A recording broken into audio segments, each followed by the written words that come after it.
বাচ্চাদের কি অবস্থা বন্ধু তোমার? আলহামদুলিল্লাহ ভালো আছি বন্ধু। এই যে আমার বন্ধু আর আমি একটু কাটতে যেতেছি। দেন তো আমাদের চুল কাটাটা কিরকম হয়েছে। আমরা কিন্তু নিজেরই কাটি, আমরা কিন্তু দোকান থেকে কাটাই না, নিজেরই আমরা মনে করেন। এদেশে বিশেষ করে যারা আছে, বিদেশে প্রবাসীতে যারা, এরা বিশেষ করে আর কিছু পারুক আর না পারুক চুল কাটাটা শিখতে পারবে, এটা 100% শিওর। চুল কাটা মনে করেন 100-100 শিখতে পারবো, এরকম মাপ নাই। আমার বন্ধু পুরো নাপিত।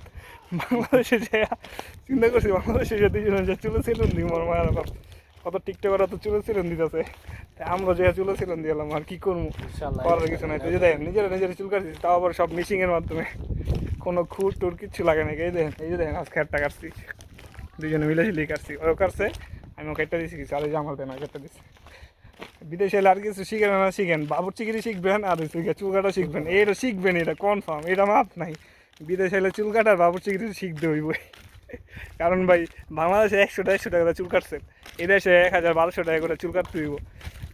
মনে করেন একদিন সারাদিন পরিশ্রম করলে পাওয়া যায় 1500-2000 টাকা। তো 1000 টাকা যদি চুল কাটতে হেন তখন গায়ের মতো বেসবো, এর লেগে নিজে নিজেরই কাটতে হবে, বুঝছেন? তো আসসালামু আলাইকুম, সবাই ভালো থাকবেন।